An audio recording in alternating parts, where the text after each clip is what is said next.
Shalom, friends. This weekend we will sit down to the Passover Seder with family and friends and celebrate the festival of liberation. And after all the preparations for the Seder, we will sit down and we will make the Kiddush.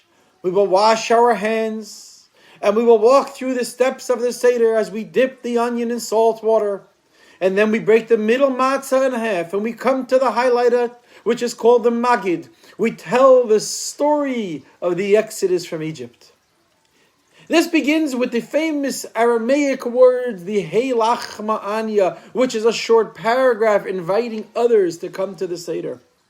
And we say, Heilach Ma'anya, this is the bread of affliction that our ancestors ate in the land of Egypt. Whoever's hungry, let him come and eat. Whoever's in need, let them come and join us for this feast of Passover.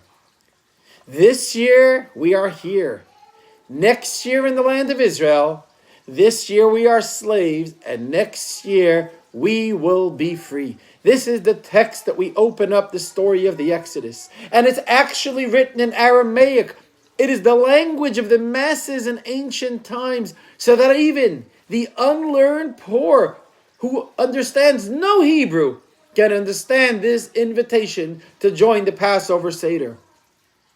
This short paragraph is actually divided into 3 parts representing the past, the present, and the future. First, we break the ice and we reassure all those in attendance and all the poor that our fathers, our ancestors, ate bread of affliction in Egypt. Don't be ashamed, because once upon a time we were all poor and we were all needy. And then we move on to the present, the invitation itself, where we say, whoever is hungry, let him come and eat. Whoever's in need, let him come and join the Passover Seder. And finally, we look towards the future, comforting our guests and ourselves that although we currently find ourselves in exile, very soon will come the era of redemption, and we will all be in Jerusalem. So it's past, it's present, and it's future. There are 2 questions that want to arise.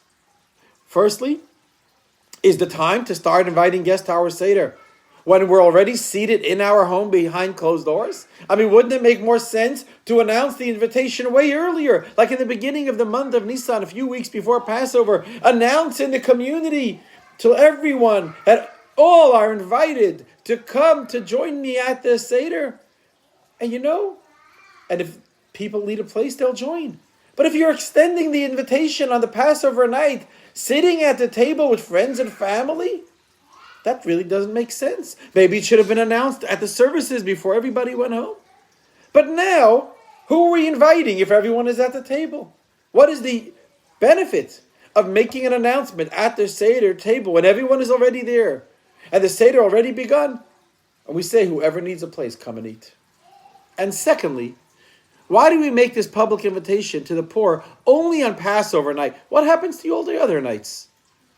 Rosh Hashanah, Shavuot, Sukkot. We don't make this announcement to invite people to come join us. What is the purpose of this invitation at the Passover Seder, which seemingly has no practical effect at all? Friends, this question has been asked over and over by many rabbis and scholars throughout the generations. Yet 70 years ago, in Nisan, right before Passover 1955, the Lubavitcher Rebbe of blessed memory provided a most meaningful explanation to this Passover passage of the Heilach Ma'anya, and how, in fact, this paragraph of inviting everyone to come to the Seder right here, right now at the Seder, is the perfect way to begin the Seder. You see, friends, this passage, Heilach Ma'anya, it's addressed to the poor as much as it is addressed to our families and to ourselves. Because the first passage of the Haggadah, which tells the story of Passover in the Exodus, actually sets the stage for the reader and for the family and for all those who are at your Seder, defining what is the essence of the Seder at this night of Passover. What is it that we are focused on, the core? And we all know that on the night of Passover, what are we focused on? Freedom, liberation. How do you break free of constraints, things that hold you down physically and spiritually? so that you can live life as it was meant to be. That's what Passover is about. And in Hebrew, there's actually two expressions for freedom. But these two expressions have the exact opposite meaning. The first one in Hebrew for freedom is called chafshi, which means free, in the sense that one could do whatever they please without any concern for rules, any concern for restrictions, or any moral values. I'll give you an example. Think of a teenager who wakes up at noon on a couch, covered in pizza boxes, dirty socks. He feels, wow, I'm free. But friends, I don't think that's the type of freedom Passover is here to celebrate. Because the other expression of freedom in Hebrew is called a ben chorin, or cherut, which also means free, in the sense of having the ability to break free of one's past and advance towards a more fulfilling and meaningful life in the future. The ben chorin, this freedom, is one who is able to move past their things that hold negative habits, preconceived notions of own self, things that hold us back from growing, so that he releases his inner talents and qualities and maximizes his God-given potential. He moves on from the negative energy. I'll give you another way of expressing the difference between chafshi, which means free from something, free from responsibility, free from waking up on time, free from paying bills. But the other freedom, Ben Chorin, is free to do something, free to do what's best in his best interest and make the most of himself by living a life as God envisions. So it's either freedom from or freedom to. And this second kind of freedom is the one we're celebrating here on Passover. A freedom to be free. For a person to really be free, there gotta be a certain code of conduct. It might seem constricting, but in fact, it's precisely the framework in which he finds true freedom from the burdens of the world. And the passage in the Haggadah declares, in the very first of these freedom-inducing conditions, is to how do you feel freedom? Is to care for others. And that is why we begin our Seder thinking of others. We remember that the true freedom and happiness are found outside of ourselves, by giving to others, sharing with others. As a wise man once said, happiness is a door that opens outwards. They tell a story, friend, a very moving story, about a 9-year-old girl who walks into a Jerusalem jewelry store, and she selects a bracelet worth 4,000 shekel. The person behind the counter says, who are you buying the bracelet for? So the little girl told the shopkeeper, this is for her older sister.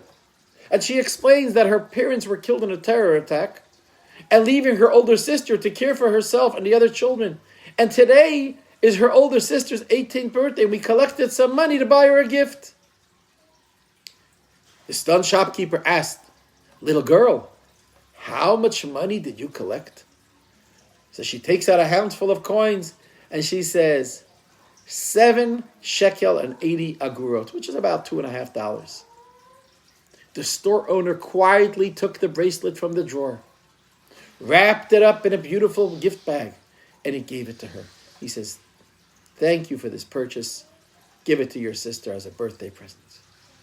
Friends, a few hours later, the older sister shows up in a panic, and she says, my little sister came here and walked out with a bracelet worth thousands of shekel. I don't know how she did it. I take it back. The store owner says, it's okay. She paid for it. She says, what? Where did my sister get the money? The shopkeeper wipes away a tear. And the shopkeeper explains that she had been widowed a few years ago. And it's been a long time since she had an expression of true love. And when your little sister came in here today and told me about her plans to buy you a gift, she reminded me of what I have long forgotten and gave me a feeling worth much more than the 4,000 shekels. Friends, anyone who has ever tried it can attest that it's not always so easy to lift up your eyes, stop being wrapped up in your own head, and recognize the existence and needs of someone else around you. But when you do it, there is no greater happiness. There is nothing richer than breaking through the barriers and caring for someone else Because that is the moment you truly feel human, liberated. Because what you get makes you rich, but what you give makes you human. And this is what the passage of the Haggadah Heilach Ma'anya tells us. That the entire Seder is built as a social experience of connection with others. Even more so, the mitzvah of the Seder requires us to overcome our shyness, to overcome our reservations, and to actually knock on our neighbor's door and say, Chag Sameach, Gut Yom Tov, I'm preparing for the holiday. And I would love to know how many people are in your household so we can invite you and we can join together on this Passover night. Friends, this, the Rabbi says, is the essence of freedom. The ability to transcend your ego and focus on self and release the soul. Release it, friends, so you could recognize the existence and plight of another. And this is why, by the way, many communities globally raise funds before Passover. They call it Ma'ot Chitim, which is providing others with Pesach needs.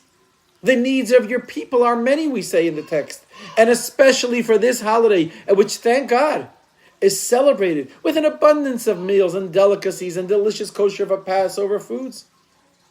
And it's also an integral part of this festival of freedom is ensuring that other Jewish people too can experience this true freedom of being a Ben Chorin, being liberated. And when one acts generously in this regard, and maybe even above and beyond the norm, God increases his blessing towards him in kind. And we here at Chabad of Nashville, one of the things is we try and provide many hundreds of families in Nashville with the shmura matzah, the hand-baked matzah, the food of faith that the Jews had when they left Egypt. They had nothing else but this food of faith. And we share it with others on this Passover so they can fulfill this mitzvah and experience this freedom, this blessing of faith, this blessing of healing. And friends, as this passage of the Haggadah tells us, that Heilach Ma'anya, this element of caring for others, it's not a sidebar of Passover. It's actually a necessary condition, and in fact, the very definition of Passover freedom. And let's be honest, there's nothing that awakens the mercy of our Father in heaven more than this, inspiring him to come near to us and shower us with the love we want to feel, with the true and complete redemption, with healing physically, emotionally, spiritually, psychologically, and in every aspect. So I take this moment to wish each one of our friends, wherever you may be, a most beautiful, meaning Passover. One that you will feel liberated. You will feel that you have moved on from where you were to an era where there's nothing going to be holding you back from being the person that you want to be. Because you are going to embrace your neighbor, your friend, and others in a realm of following the Torah and the mitzvot. And that will be a conduit for the greatest blessing of feeling truly liberated on this Passover. Wishing you all a most beautiful, joyous, happy Passover, Festival of Liberation. Chag Sameach, Gut Yom Tov, and L'chaim.